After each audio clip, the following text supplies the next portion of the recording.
Bueno, lo que hay que arreglar un poquito ese plano tridimensional.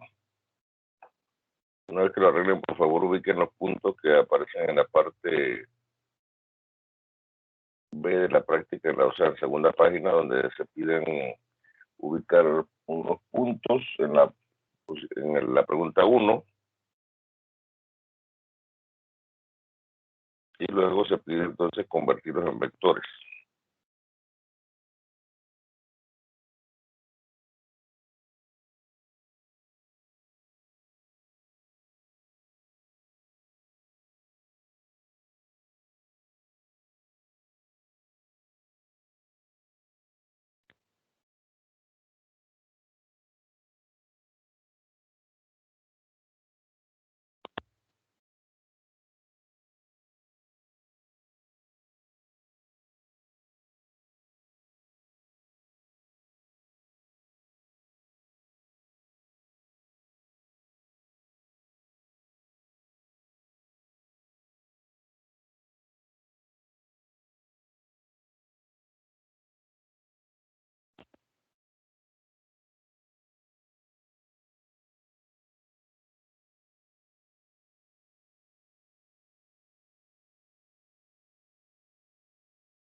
Bien, veo el plano tridimensional, pero no veo los puntos que deben marcarse.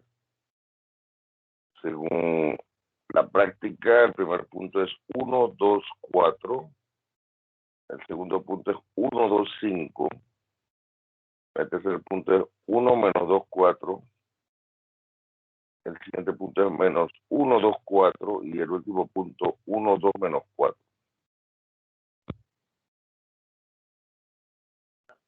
¿Quién dibujó el plano tridimensional?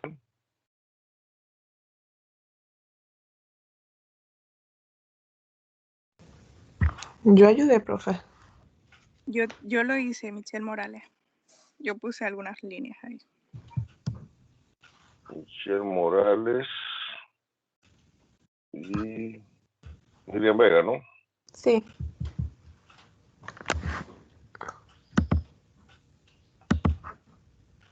El primer punto, ¿quién lo está ubicando? Yo, Miriam Vega.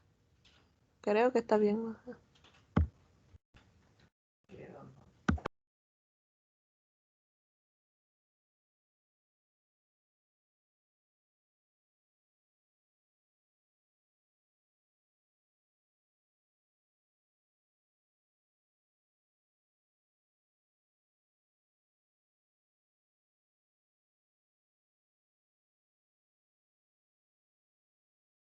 Y el punto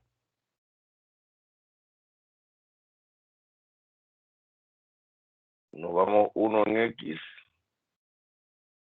luego entonces usted tiene 2 en Y, ¿verdad?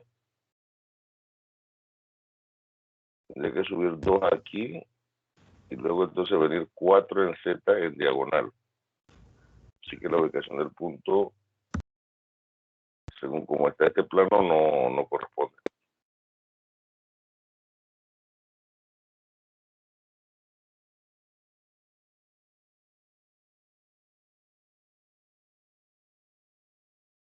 Observen que está poniendo horizontal X, vertical Y la que está en diagonal se puede decir la Z.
Me disculpan, me tuve que retirar un momento porque llegó una persona que tiene que hacer un trabajo aquí en la casa. A ver.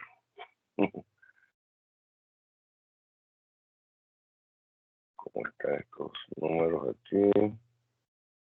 1, 2 menos 4.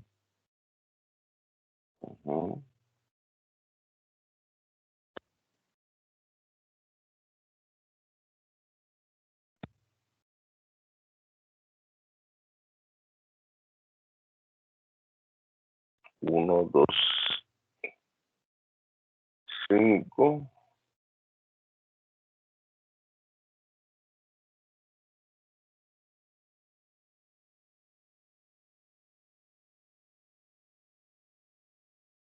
1, 2, 4.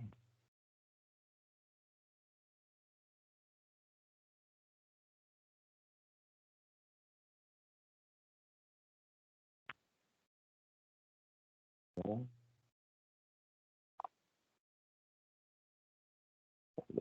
Bueno, los que se ven ahí marcados más o menos parecen estar bien. ¿Quiénes lo dibujaron? Yo acabo de poner el 125, profe. Ujú. Ricardo Sánchez. Sánchez. ¿Quién más? Roger Valdés. Valdés. El 1, 2, ¿Quién más? el 1, 2 menos 4. ¿Quién más? Max Timan, profe, yo puse el 124.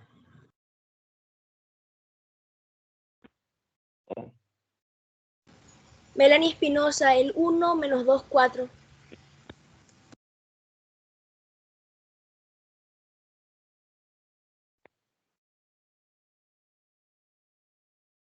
Bien. Entonces, ¿falta?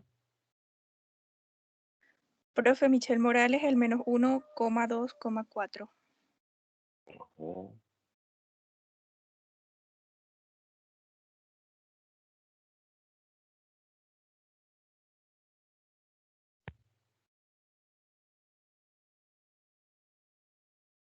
Profe, ¿me escuchó? Yo puse el primer punto, el 124, Max Timan. Sí, ya lo noté.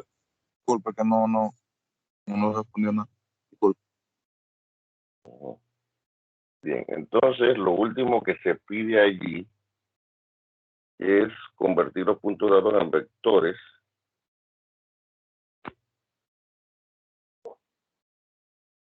donde dice que la cola o aplicación está en el origen y las puntas de flecha en el punto de destino dado. O sea que lo que se debería dibujar, pero que va a estar entonces bastante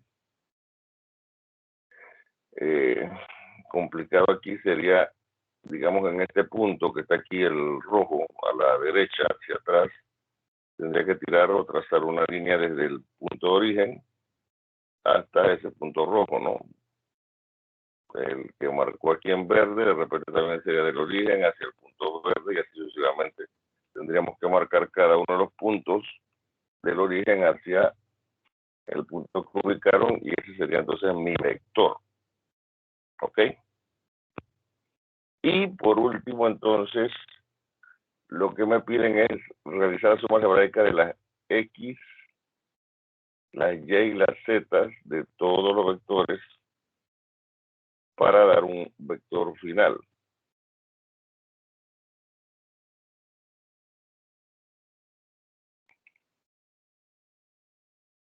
Y ahí entonces eso lo que haría sumar todos los valores de X, todos los valores de Y, todos los valores de Z, como lo dice allí. Y entonces eso me debe dar un solo vector que estaría representando la suma de todos los anteriores. Y eso es más o menos lo que nosotros vamos a desarrollar en los problemas que vienen a continuación.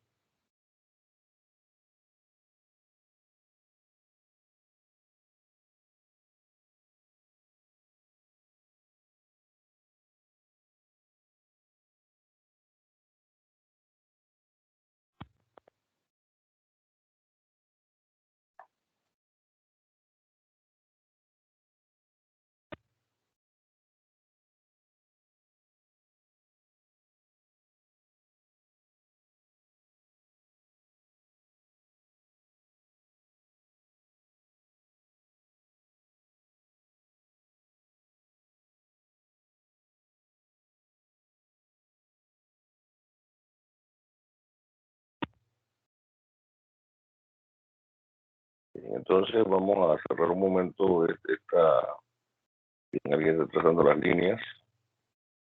¿Quién está trazando?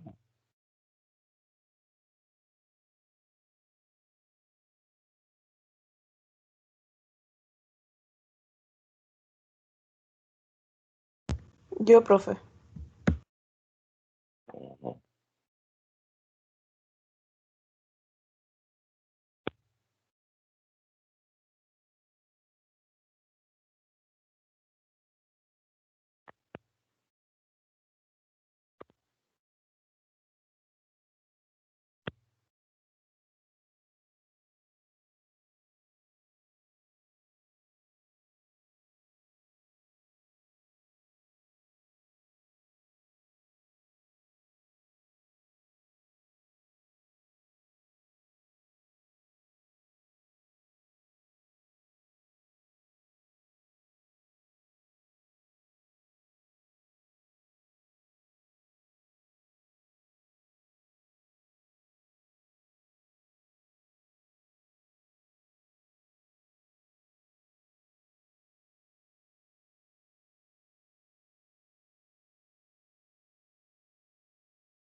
¿Vega trazó la última o alguien más la trazó? Yo tracé la de el punto azul, el rojo y el que está hacia acá, hacia el frente. Ujú.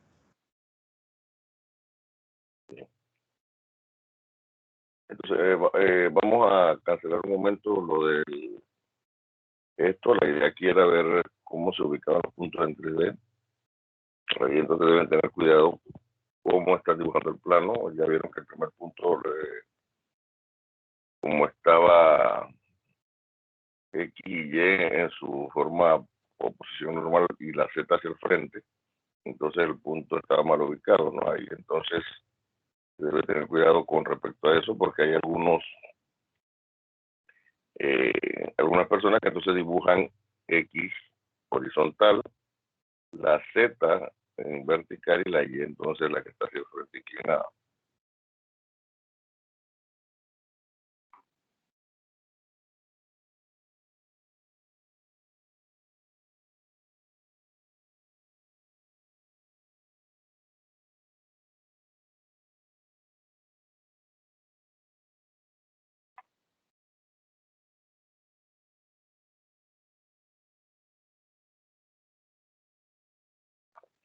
Bien, debía ser la presentación que nosotros,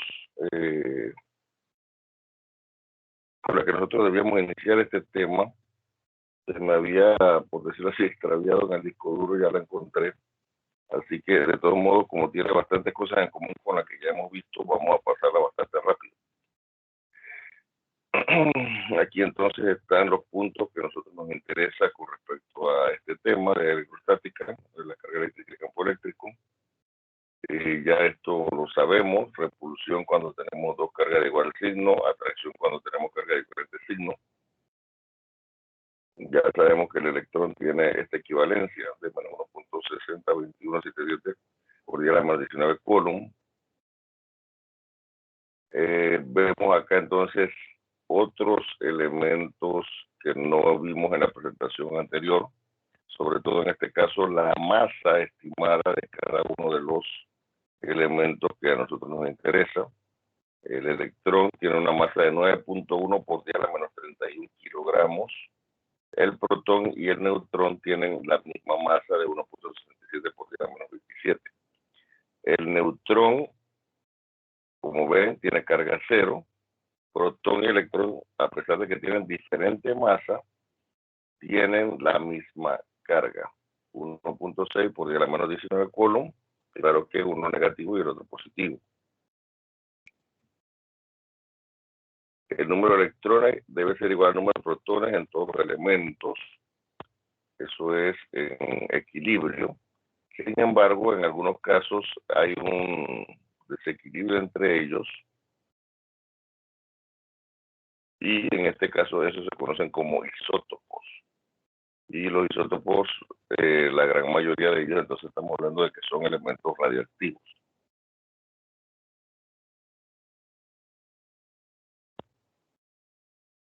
Cuando tenemos un ion positivo, le decimos que falta electrones. Cuando tenemos un ion negativo, le decimos que tiene electrones añadidos. Y entonces aquí otra forma de ver la materia, que era lo que en la presentación pasada ustedes cuando investigaron, hablaban de los quarks, de los y otros elementos que están formando al protón y al neutrón. Y en este caso las escalas en tamaño.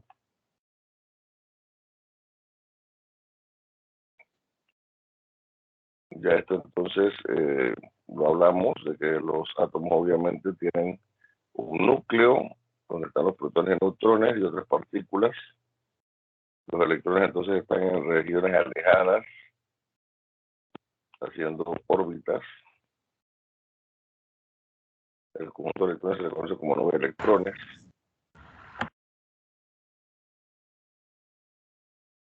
Como las cargas eléctricas poseen masa, además de cargas de fuerza eléctrica, entonces también va a existir fuerza gravitacional. O sea que en un átomo existe tanto la interacción o fuerza eléctrica como la fuerza gravitatoria.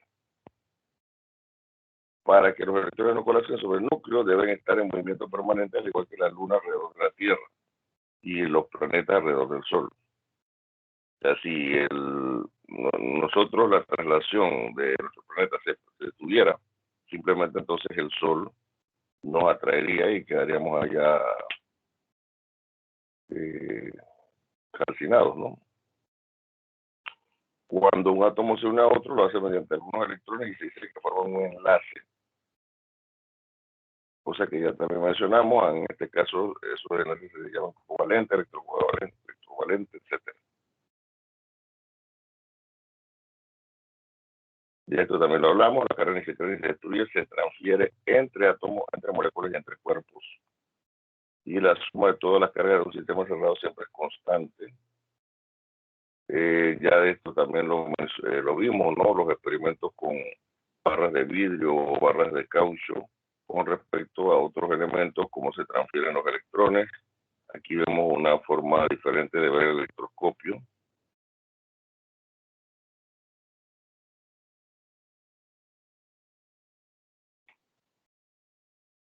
Aquí entonces hablamos de que la materia tiene los dos tipos de cargas.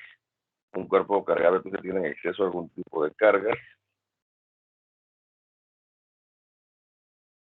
Los cuerpos con igual signos se repelen, los que tienen diferentes signos se atraen. La carga eléctrica de un sistema aislado se conserva. Y la carga se halla cuantizada, es decir, representa siempre un valor que es un múltiplo entero de una carga elemental. De los aislantes, los conductores, semiconductores, superconductores también hablamos. Pero aquí entonces está visto de forma gráfica, por decirlo así, según la cantidad de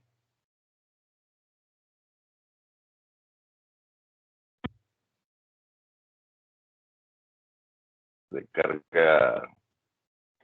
Vemos aquí entonces que los conductores tenemos la plata, cobre, hierro. El carbón está considerado como un conductor. Sin embargo, hay una aplicación del carbón llamada grafeno. O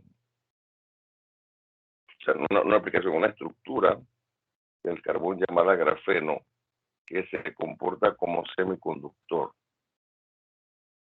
¿Ok? De todos modos, él prácticamente está en el límite entre un conductor y un semiconductor en ese aspecto.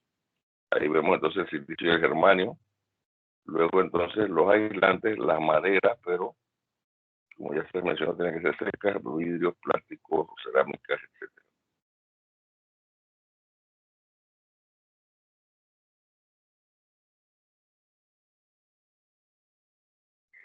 Esto sí no se mencionó en la otra presentación, que es un punto importante. Nosotros en algunos casos tenemos lo que se llama distribuciones de cargas. Como dice allí, las cargas eléctricas se pueden alojar en los cuerpos de diferentes formas, incluso en moléculas de polímeros, constituyendo distribuciones lineales, superficiales y volumétricas. Y en este caso, cada una de ellas tiene su simbología. En este caso, la densidad lineal se considera utilizar la letra lambda, en la superficial la sigma y la volumétrica la letra rho. ¿Ok? Puede ser que cada una de ellas sea uniforme o no según el caso particular. Generalmente nosotros vamos a trabajar con distribuciones uniformes de carga.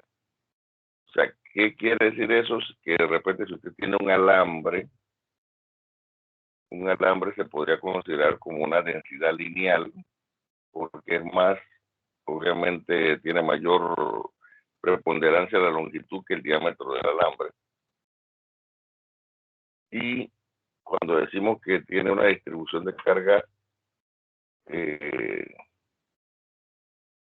él, es que en cualquier segmento del alambre que nosotros agarremos tiene la misma cantidad de carga. Cuando hablamos de superficial estaríamos hablando de una placa. Por ejemplo, en el video inicial que observamos, el señor cuando flotaba la placa esta redonda, en este caso eso sería una densidad de carga superficial, y volumétrica, entonces ya obviamente sería un cuerpo que tiene volumen, el cual entonces tendría carga eléctrica.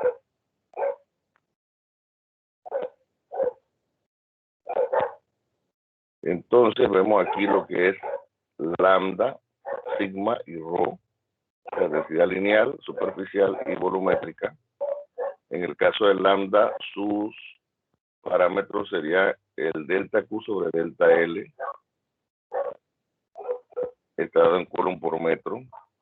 El sigma es delta Q sobre delta A, está dado en coulomb sobre metro cuadrado. Y obviamente entonces en este caso el rho es delta Q sobre delta V, que estaría dado en coulomb sobre metro cúbico. Entonces van a darse problemas en los cuales simplemente si yo quiero saber la carga total de esta placa circular, simplemente multiplico el valor de sigma por el área y eso me da la carga total. Si yo quiero conocer la carga total que hay en un alambre, simplemente multiplico la longitud del alambre por el valor de lambda y eso me va a dar la carga total.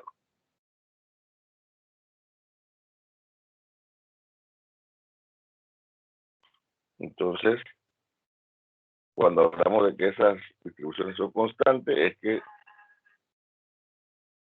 vuelvo repito, se da la uniformidad de que la carga total entre la longitud, en este caso la primera, o la carga total entre el área o la carga total entre el volumen, es constante.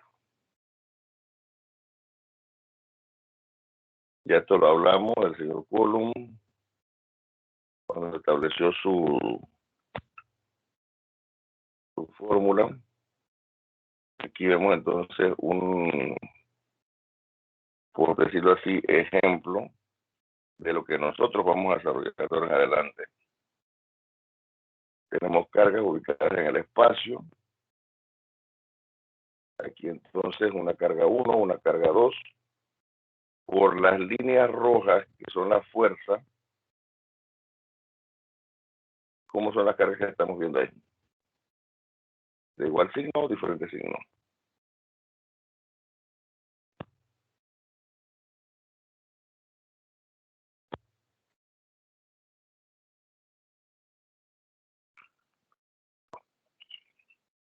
De diferentes signos. ¿Por qué? Porque se atraen.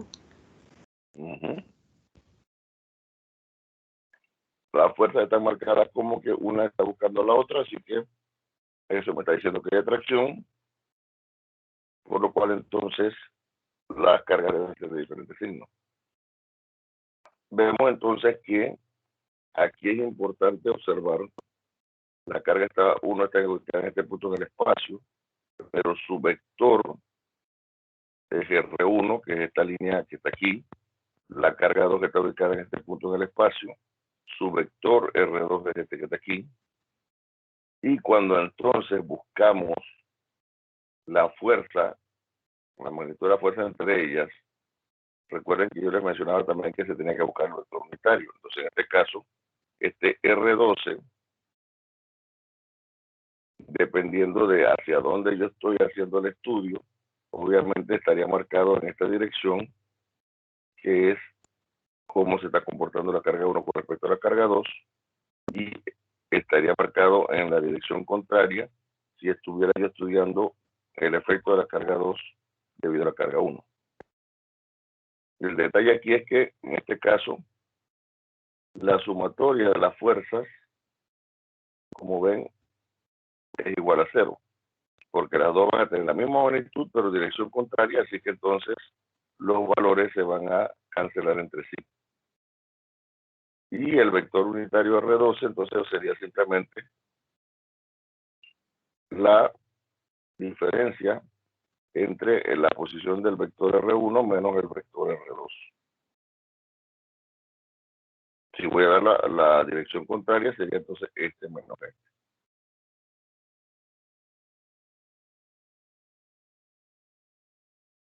Entonces aquí vemos la fórmula de Coulomb expresada como ya yo les estaba mencionando. Además de un par de parámetros importantes que vamos a utilizar también en los problemas que vamos a desarrollar. Dice aquí que la fuerza 12, que en este caso sería la que está percibiendo la carga 1, es igual a K por Q1 por Q2 sobre R12 al cuadrado, y eso multiplicado entonces por el vector unitario R12, que se coloca entonces este símbolo encima de ese vector, indicando que es un vector unitario. Ante K,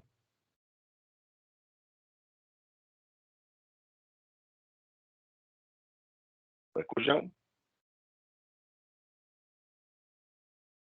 Sí, profe. Se fue un momentito la conexión, parece. Entonces, estamos mencionando aquí que ya nosotros habíamos contemplado el uso de la constante K con un valor de 9 por 10 a la 9. Sin embargo, ella realmente es de 8.99 por 10 a la 9 newton metro cuadrado sobre Coulomb cuadrado. A su vez, esta constante luego fue, se estableció en principio que su formulación venía de esta fórmula, valga la redundancia, donde tenemos aquí que es igual a 1 sobre 4 pi epsilon sub 0, donde epsilon sub 0 se le conoce como el nombre permitividad del vacío y tiene un valor de 8.85 por 10 a la menos 12 Coulomb cuadrado sobre newton metro cuadrado. Y eso era donde yo les decía de que el valor de 9 por 10 a la 9 de K solamente se aplicaba cuando el problema me decía, o no me decía más bien, ningún medio en especial, y por esa razón entonces podía utilizar ese valor. Sin embargo, nosotros los problemas que vamos a desarrollar van a estar planteados en otros medios. Puede ser en agua, puede ser en aire, puede ser en un gas específico, puede ser en un material como baquelita, azufre, o sea. Y entonces para cada material hay un valor que no tiene unidades, que se le conoce con el nombre de E sub R, y que es la permitividad del medio. Entonces, cuando un problema nos dice que, por ejemplo, las cargas están en agua, yo tengo que buscar en una tabla el valor de E sub R del agua para entonces aplicarlo en esta fórmula, que como ven es la misma, solamente que entonces ahora se está añadiendo el valor de E sub R multiplicado a E sub 0. Cuando yo estoy en el vacío, el E sub R es 1, y por eso entonces no se coloca en esta fórmula. Sin embargo, la fórmula completa de K sí involucra el valor de E sub R, y entonces hay que buscarlo en tabla para encontrar el valor de K de ese medio, para entonces después realizar los cálculos de la fuerza. ¿Ok? ¿Pregunta ahí?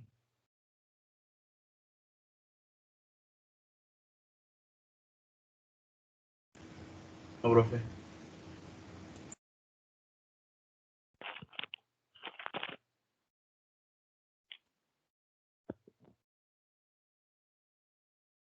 Bien. En esta presentación entonces hacíamos alusión de una manera más directa del parecido que tiene la fuerza gravitacional que estableció en su formulación el señor Newton con respecto a la fuerza eléctrica que estableció entonces el señor Coulomb. Aquí vemos entonces la fórmula G M1 M2 sobre distancia al cuadrado, donde se habla de que M1 y M2 son la masa en kilogramos de los elementos que estamos midiendo. Y generalmente esos elementos que estamos buscando fuerza gravitacional son elementos extremadamente grandes como planetas y lunas. Entonces aquí vemos a la derecha que se está colocando una imagen donde se habla de la fuerza gravitacional de la Tierra con la Luna, donde dice que ahí la fuerza de gravitación atrae la Luna hacia la Tierra.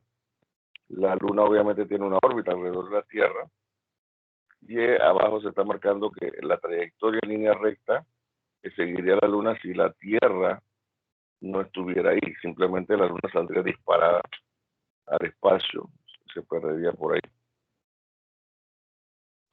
A pesar de que la teoría nos está diciendo esto, de que la Luna está orbitando alrededor de la Tierra y que obviamente la Tierra la está trayendo,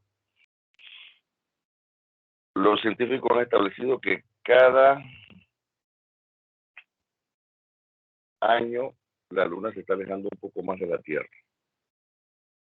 y que dentro de un buen periodo de tiempo en el futuro, esa rotación que tiene alrededor de la Tierra podría llegar a liberarla de la fuerza gravitacional de la Tierra y que se escape al espacio.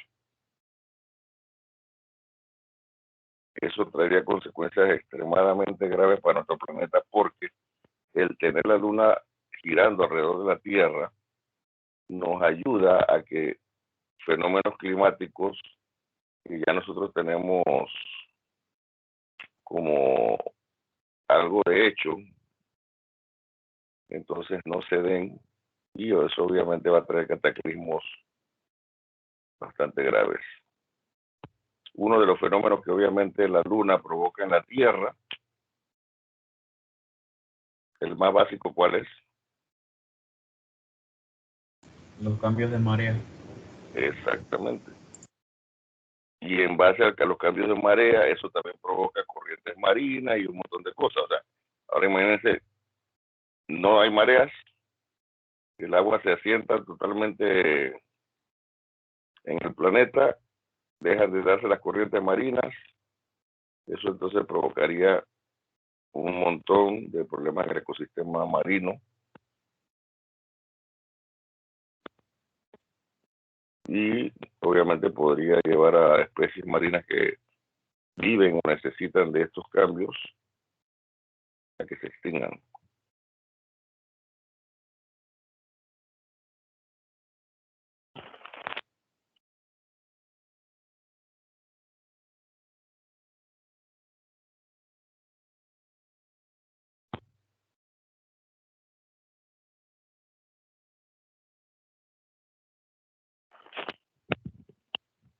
En la otra presentación no lo mencionábamos,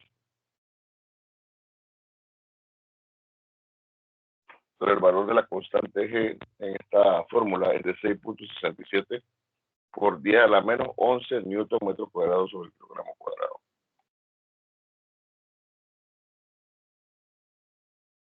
Entonces aquí nuevamente vemos pareada la fórmula gravitacional y la fórmula eléctrica.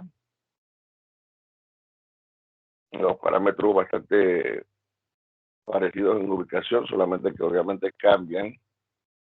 En un lado estamos hablando de masa, en otro lado estamos hablando de carga eléctrica en coulombs. La distancia sigue, es un parámetro que se mantiene igual en ambas fórmulas. Y claro que entonces la constante K es diferente, tanto en valor numérico como en la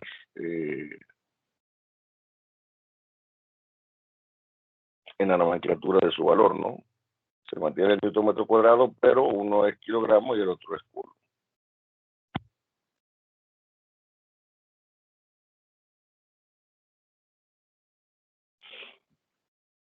Entonces las diferencias, ya que no son matemáticas, sino simplemente teóricas, en este caso, hablamos de que las fuerzas eléctricas son tanto atractivas como repulsivas y las de gravedad solamente son atractivas. Las cargas vienen en dos variedades, positiva y negativa, y la masa solamente viene en una variedad que es positiva. Ustedes han escuchado alguna vez un menos tantos kilogramos. La fuerza eléctrica constante es muy grande, mientras que la fuerza de gravitación constante es mucho más pequeña.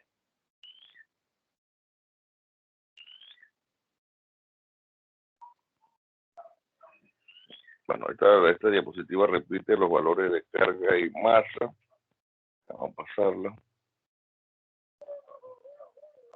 Aquí entonces, como se mencionó, la ley de Coulomb se aplica para cargas puntuales o partículas. Y vemos aquí entonces la interacción de una carga 1 y una carga 2, siendo las dos positivas, y en la parte de abajo tiene que haber un error porque una de ellas debe ser negativa, ¿verdad? Arriba observamos que las fuerzas están aplicadas de manera de que las cargas se alejarían entre sí. Sin embargo, en las cargas que están abajo, las fuerzas están aplicadas como para que las cargas se atraigan entre sí. Si aquí hay un pequeño error, alguna de estas dos tendríamos que colocarla como negativa.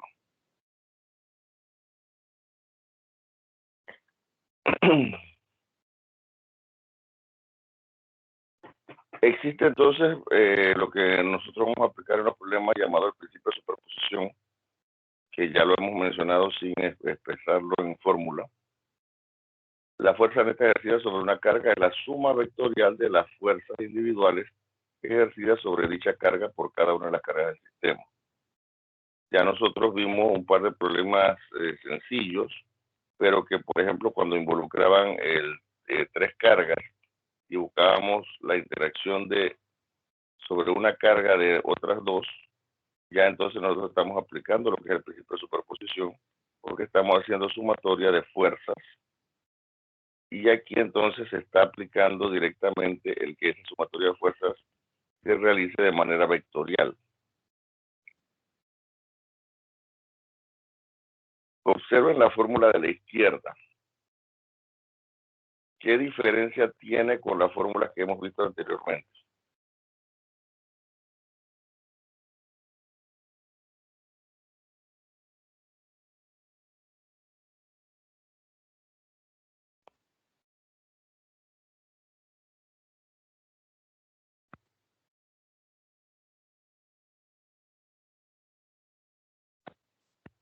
Profe, que el radio está elevado al cubo. Uh-huh. ¿Por qué está elevado al cubo?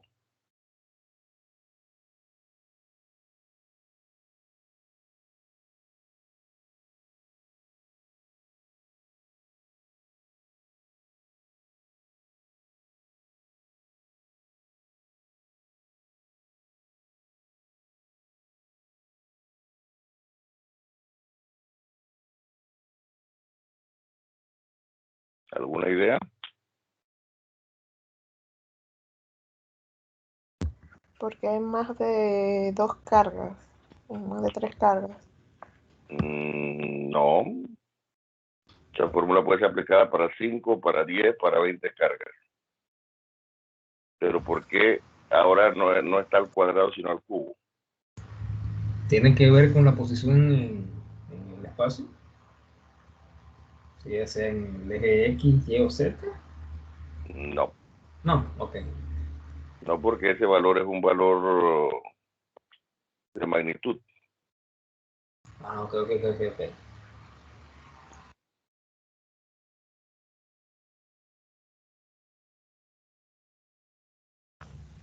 Profe, no es porque ahí esa se aplica en 3 dimensiones y la otra era en 2. No. Tampoco es por eso. Ese 3 no significa 3 dimensiones, simplemente es un R al cubo. Pero ¿por qué la fórmula anterior era R cuadrado y ahora la estoy colocando como R al cubo?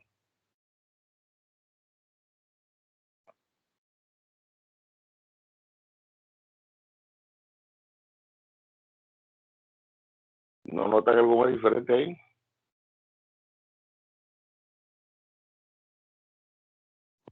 Profe, ¿no será porque antes era, por decirlo así, era en 2D y ahora en 3D? Ya eso lo dijeron y no es así. Porque se está multiplicando un R arriba. Se está multiplicando cuál R. El R vector.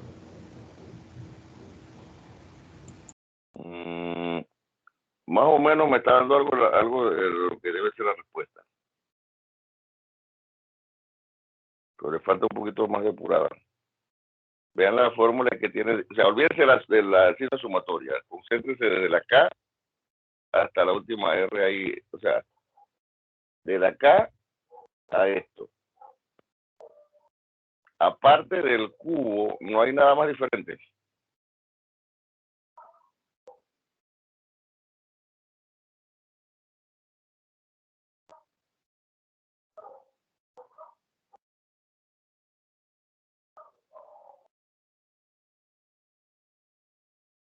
Tenemos una fuerza R. Fuerza R. Un vector R. Lo que aparece ahí en la primera de cargas discretas. Y luego se vuelve a aparecer la R en la distribución de continuos de carga. No. Olvídense de la distribución continua de carga. Solamente estamos hablando de las cargas discretas.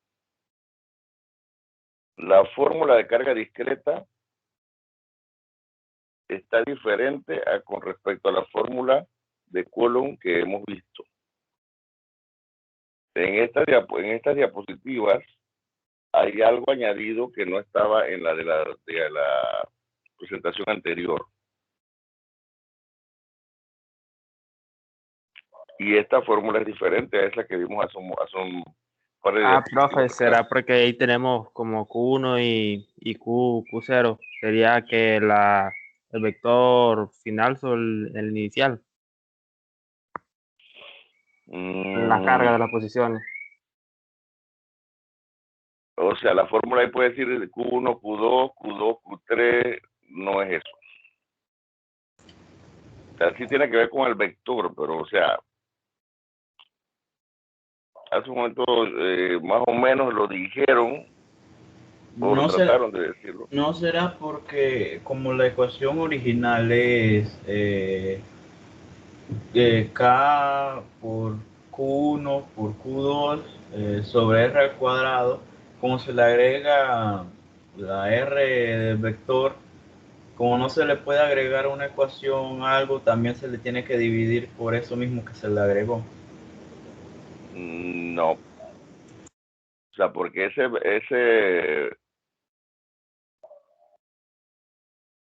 vector que hace un rato yo mencioné, ¿cómo dije que se llamaba?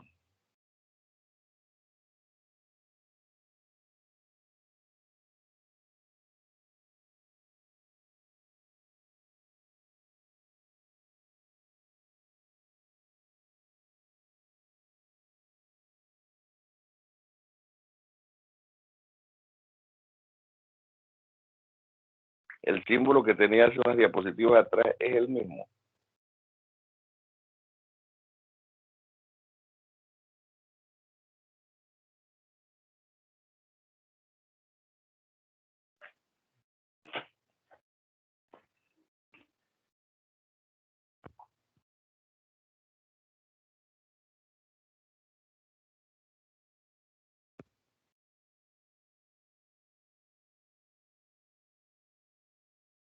Esta es la fórmula que hemos visto hasta ahora. ¿Qué tiene de diferente esta fórmula con la que vimos en la otra presentación?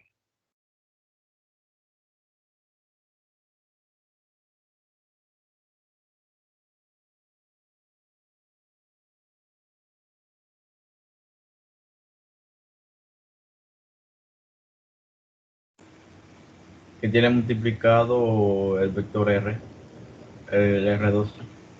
Ajá, o sea, está multiplicándose esto que estoy ahora mismo señalando, ¿verdad? Eso, Exacto. eso que me está diciendo. Sí. Ok, ¿cómo yo dije que se llamaba esto? Vector unidad. Vector unitario, vector unidad, ¿ok? ¿Cómo yo obtengo un vector unitario o vector unidad?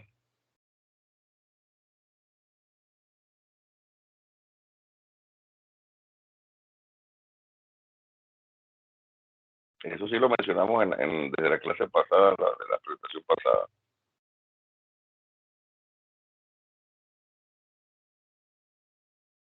Si no me Profe, dividiéndolo entre la magnitud, dividiendo cada componente entre la magnitud. Ujú. El vector unitario es un vector que su vector se divide entre la magnitud y entonces todos los elementos, si yo los elevo al cuadrado y saco la raíz, la sumatoria de eso me debe dar a 1. Ahora bien, la fórmula aquí está al cuadrado y observen que el símbolo de vector unitario es este que está aquí arriba. Ahora, en esta fórmula que le estaba yo preguntando a ustedes, ¿qué pasa con ese R? Tiene como una dirección. Este símbolo me indica que es un vector, no vector unitario. Así que entonces, ¿por qué esto está al cubo? Porque como está ahora mismo aquí como vector, simplemente es que el vector unitario entonces no se dividió entre la magnitud y esa magnitud entonces se pasó aquí abajo y por eso entonces que ahora el parámetro está al cubo. ¿Ok? Esa es la gran diferencia. No tiene que ver con que aquí hay 0, que sea 1, 2, 2, 3, que sean 3 dimensiones, que sean 2 dimensiones, no importa eso. Lo que importa aquí es que simplemente la fórmula está reformulada en el aspecto de que no se está utilizando el vector unitario aquí, sino que entonces se está separando vector sobre magnitud y la magnitud se está pasando acá en el denominador y entonces obviamente como esto es una magnitud o distancia entre dos puntos, por eso entonces que está el cubo. ¿Ok? Estaba anteriormente al cuadrado, está el cubo. Así que podemos utilizar esta fórmula, podemos utilizar la anterior, es lo mismo en el aspecto matemático porque todo esto a la final debe dar lo mismo. Solamente que en una estoy expresando vector unitario y en otra estoy expresando esto separado en vector y la magnitud entonces multiplicando en el denominador. ¿Ok? Ya entonces acá la distribución continua de carga en algunos casos involucra el que yo realice integraciones porque el valor este de Q sub 0 entonces va a tener componentes debido a si es una distribución lambda, de si es sigma o si es rho, y quizás tenga que hacer alguna integración ahí. En otros casos, de repente no hay que hacer integraciones y simplemente se colocan los parámetros, se multiplican y dividen y se obtiene la respuesta que estoy buscando.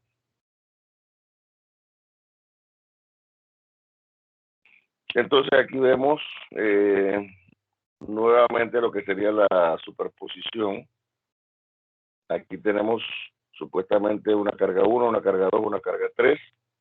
Tenemos entonces una carga X a la cual queremos saber cuál es la interacción de estas tres cargas con respecto a ella. Como están marcadas las fuerzas que tenemos allí.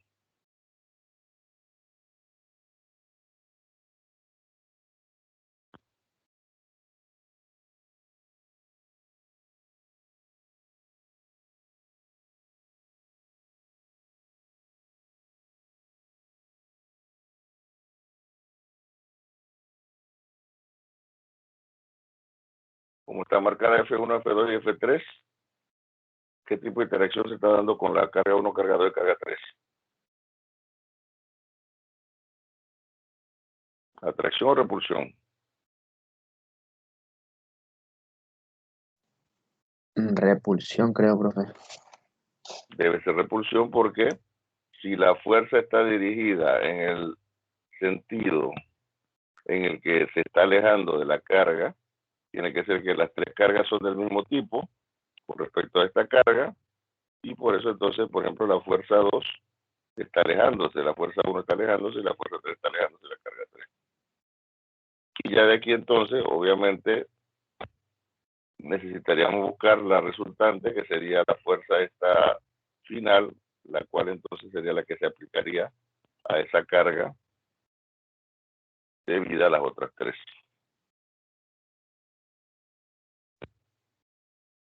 ¿Qué pasó aquí?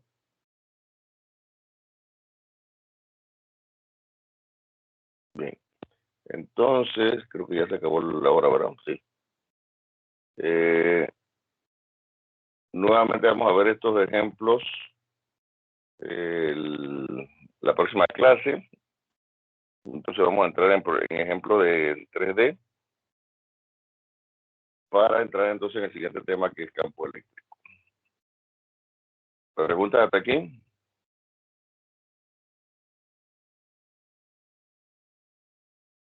No, profe.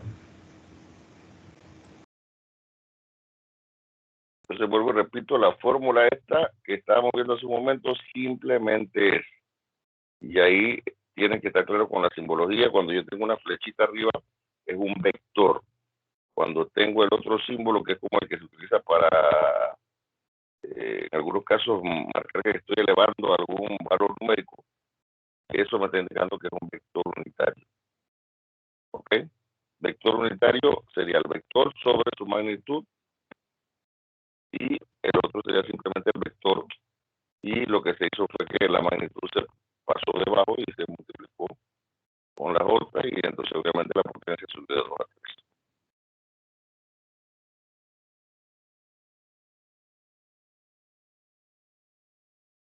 Entonces, vuelvo y repito, en la siguiente clase vemos un par de problemas de estos en 3D también, y entramos entonces a lo que es campo eléctrico. Para una vez que terminemos esos dos temas, hablemos del qué fecha le ponemos al primer parcial. ¿Ok? Si no hay más preguntas, entonces nos vemos el día martes. Que pasen un buen fin de semana. Gracias, profe. Igualmente, profe, hasta luego. Bien, profe, gracias igual. Hasta luego.